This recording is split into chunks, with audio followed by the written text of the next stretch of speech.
Exatamente no dia de hoje, completa-se uma semana do ataque brutal, criminoso, à creche de Blumenau.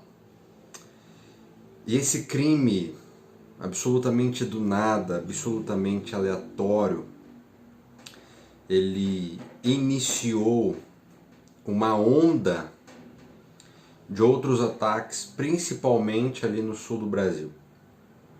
Embora os investigadores não tenham ainda encontrado, nesse caso específico de Blumenau, ligações com quadrilhas, ligações com movimento, não foram encontradas nem... Espera o bombeiro passar. Não foram encontradas nem relações com jogos de videogame que geralmente a galera traça, né? Pra mim isso não faz tanto sentido, mas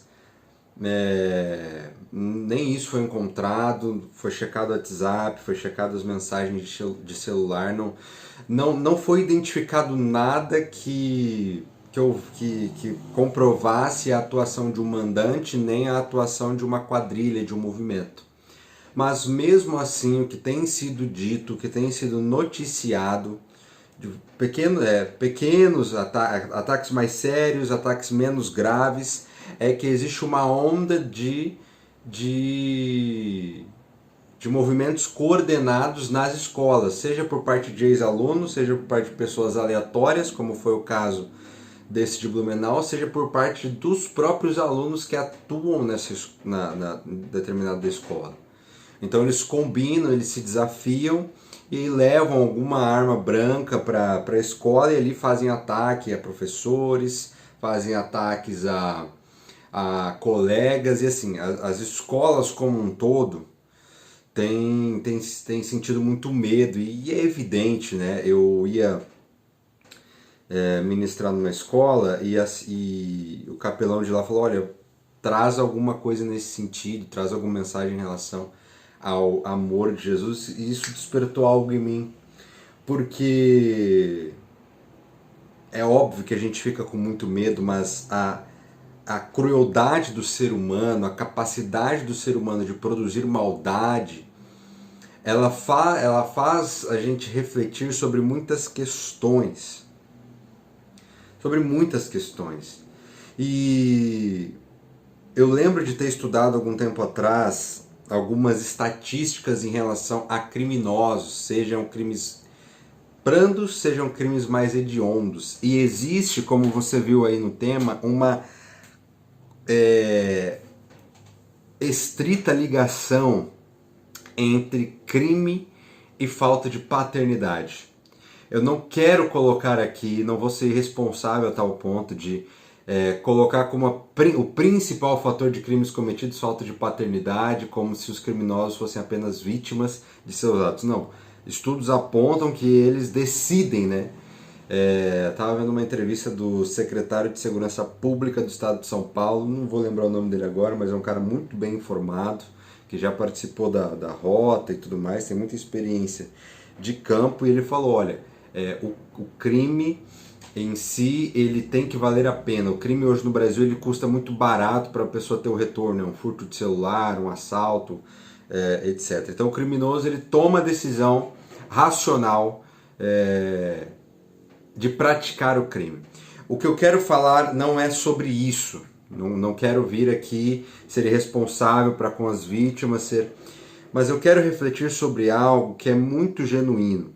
Algumas pesquisas nos Estados Unidos, por exemplo, a maior parte, assim, tipo 90% dos criminosos que estão presos, né, que já foram presos, eles vieram de lares sem pais. E quando eu digo sem pais, eu não quero dizer apenas um pai que morreu ou um pai que fugiu, que abandonou. Eu também estou falando, e para mim esse é o pior caso, né, que é os órfãos de pais vivos, ou seja, aquelas pessoas que não receberam a devida atenção do seu pai, daquela pessoa que te gerou, daquela pessoa que deveria ter amado, cuidado, protegido, e essa falta de referência de pai faz com que a pessoa não tenha uma identidade muito bem formada, não tenha uma identidade muito bem fortalecida, e isso faz com que a pessoa, ela perdida na identidade, perdida em quem ela é, perdida na convicção de paternidade, ela se entrega a qualquer tipo de movimento. Então, qualquer onda assim que surge, a pessoa participa. Então você vê hoje uma nova onda de ataques às escolas, e para se sentir parte de algo, a pessoa vai lá, o aluno vai lá, o adolescente vai lá, e ele entra nessa corrente, né? A gente teve alguns anos atrás, que era na minha época de escola, a questão da baleia azul, e muita gente participando através disso. Por que que muita gente decide participar de coisas tão absurdas, né? As pessoas ficam se perguntando. E eu quero cravar aqui a principal razão, espiritualmente falando, que é a falta de paternidade. Salvo os casos extremos, que aí, cara, esse caso de Blumenau, eu tô com Brumadinho na cabeça, toda vez que eu vou falar Blumenau, eu tenho que pensar para falar Blumenau. Esse caso de Blumenau, ele, cara, totalmente aleatório, ainda não conseguiram encontrar razão nenhuma para isso, né? Então, muito se fala sobre problemas psicológicos mesmo. Então, salvo casos extremos, né, de violência, sim, por parte de psicopatas, de sociopatas, salvo casos extremos, maior parte dessas ondas são aderidas por adolescentes que não têm uma paternidade bem definida. E isso é estatístico, tá, gente? Os níveis de criminalidade, eles partem de lares sem a presença paterna. Sem a presença paterna. E eu vejo hoje que nós precisamos de um banho de paternidade. A gente precisa ser imergido em banhos de paternidade. A gente precisa entender que nós temos um pai no céu. E talvez eu esteja falando aqui para alguém que a palavra pai seja talvez até um palavrão, porque você talvez tenha ligado a palavra pai, a palavra pai para você esteja conectado a abuso, até sexual, abuso emocional, seja ligado à falta de afeto, esteja ligado a abandono, e talvez quando eu falo a palavra pai para você soe até como um palavrão.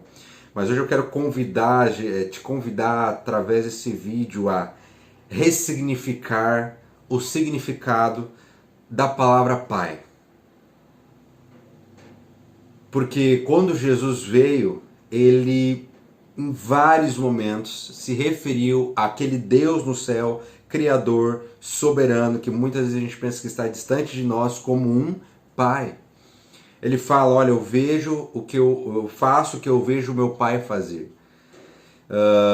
Pai, eu peço que eles sejam um, assim como eu e o Senhor somos um. Não os peço, Pai, que tire do mundo, mas os livra-nos do mal. Senhor, mostra-nos o Pai. Então, ao longo das Escrituras, principalmente ali nos 4 evangelhos, e principalmente dentro desses 4 evangelhos, o evangelho de João, você vê um estrito relacionamento de Jesus, o Filho, com o seu Pai. E ao longo das Escrituras também, a Bíblia vai trazer Jesus como o Filho do Homem, e também como filho, né, primogênito entre muitos irmãos. João 3,16 vai dizer, porque Deus amou o mundo de tal maneira que deu seu Filho unigênito. Quando fala que deu seu Filho unigênito, significa que ele é Pai. E hoje eu não venho aqui como um youtuber, como um pregador, como um palestrante. Hoje eu venho aqui como seu irmão. Entendendo que você faz parte da família de Deus, independente de quem você seja. Independente se você é religioso ou não. A diferença é que talvez você esteja desgarrado da família. A diferença é que talvez você ainda não tenha tido a revelação de família de Deus. E hoje eu venho aqui como seu irmão. E como seu irmão eu te digo que existe um pai amoroso, bondoso, que nunca te abandonou. Em alguns momentos pode parecer que ele não esteja tão atuante, mas ele observou, ele viu cada lágrima de sofrimento seu até não ter mais lágrimas para rolar por causa dos abusos que você sofria na infância, por causa dos abusos que você sofria na adolescência com falta de paternidade. esses casos em geral que eles nos mostram, que ele nos ensina, além de nós termos completa compaixão às vítimas. Aqui eu abro um parênteses só para comentar esse caso específico de Blumenau. Que barbaridade, cara, que é difícil a gente explicar porque eram crianças. A Folha de São Paulo diz que no momento do crime, no momento que o criminoso ele pula o muro da creche para praticar ali o seu crime, as crianças estavam reunidas numa roda, a professora falando para eles sobre a Páscoa. Talvez ali as vítimas, as 4 vítimas, a última lembrança que elas tinham era do ensinamento sobre Páscoa. Sabe, algo que machucou, indignou, algo que atingiu toda uma sociedade. A Folha de São Paulo diz que a escola infantil é uma escola particular que já existe há 15 anos. A diretora tem 66 anos, o bisneto dela estuda ali na escola. A diretora Alconides Ferreira de Sena, ela diz o seguinte: eu respiro educação. Nunca pensei que a minha trajetória profissional fosse ter uma parte tão doida, como ela disse à imprensa. E ela ainda afirmou: somos todos uma família aqui, a comunidade se movimentando. Cara, bizarro, assim, bizarro mesmo. Nesses momentos fica a nossa total compaixão, a nossa total solidariedade, a nossa total oração, devoção pelas famílias das vítimas. Sabe, não foi a mão armada, foi a machadinha, o que torna o crime ainda mais violento, mais doloroso, mais traumático para as crianças e para as professoras que estavam ali presenciando tudo. É difícil, sabe, cara, mas eu vejo nisso assim, e aí, claro, alunos de todas as escolas do Brasil ficam muito assustados, mas hoje eu tô aqui para dizer, não que o amor de muitos esfriaria, porque isso a gente já sabe, mas hoje eu quero dar uma palavra de esperança um pouco maior, sabe? Não tão negativa a ponto da gente ser tão conformista que o amor de muitos esfriará e é isso mesmo, daqui para frente só para trás. Existe um pai. Mas João, como é que um pai amoroso permite que tal coisas aconteçam? Olha, dificilmente eu vou ter resposta para você. Porque eu sei assim, é fruto do pecado, sabe? É fruto do pecado e assim, por mais doloroso que seja, nós estamos em um mundo de pecado, até que Jesus venha e reine, a gente vai estar sujeito a tais fatalidades. Mas eu não estou falando de algo que eu ouvi falar, eu carrego no meu corpo as marcas daquilo que eu estou falando. Eu estou tendo essa revelação de paternidade, de entender que existe um pai no céu, de entender que existe alguém que me ouve, existe alguém que me ama, existe alguém que me busca, existe alguém que sofre quando tais coisas acontecem, porque ele vê filhos seus, tanto praticando crimes, quanto também sendo vítimas desses crimes. O criminoso, por pior que ele seja, ele ainda é um ser humano. Ele ainda é amado por Deus. E assim como as vítimas, a gente ora para que as vítimas recebam consolo, existe ainda misericórdia sobre a vida do criminoso, caso ele se arrependa, quer a gente queira, quer não. Quer o nosso senso de justiça grite alto, ele ainda é um ser humano. E não nos dá o direito de tratá-lo como menos do que um ser humano, pelo menos. Eu acho que é isso que eu tinha que deixar, que eu queria deixar para esse vídeo. Eu esperei passar um tempo, que eu também não estava muito bem para gravar, peço desculpa pelo sumiço. Daqui para frente pretendo ser mais constante, no conteúdo aqui no canal, no conteúdo aqui no Instagram. A vida é assim, nem sempre aquele seu youtuber favorito ele tá disposto a gravar. E eu prefiro me recolher, entender algumas coisas, do que vir aqui, colocar uma máscara. E se hoje eu estou aqui gravando para você é porque eu estou bem, eu quero fazer isso, eu quero me comunicar contigo e tudo mais. Tem dias que a gente não tá com cabeça para isso. E foi bom passar uma semana para poeira baixar, pra gente não comentar isso ainda de cabeça quente, pra gente ser bem racional na nossa avaliação. E fica aí esse princípio, essa verdade. Eu espero que a verdade da paternidade de Deus, ela te abrace hoje, ela te envolva hoje, que você entenda que existe um Pai no céu. Não é que Deus, gosto muito do que o reverendo Paulo Borges fala, não é que Deus ele colocou uma roupa de pai para nos fazer, para nos criar. Não. Ele é um pai e, sendo pai, usou do seu poder divino, de Deus, para nos criar.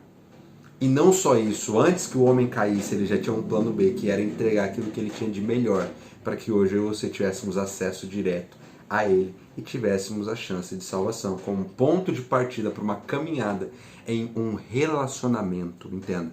Um relacionamento com o nosso Pai. Ele quer a todo tempo restaurar aquilo que no Éden foi perdido. Adão diz, eu ouvi seus passos no jardim. Então Deus, ele é um Deus pessoal.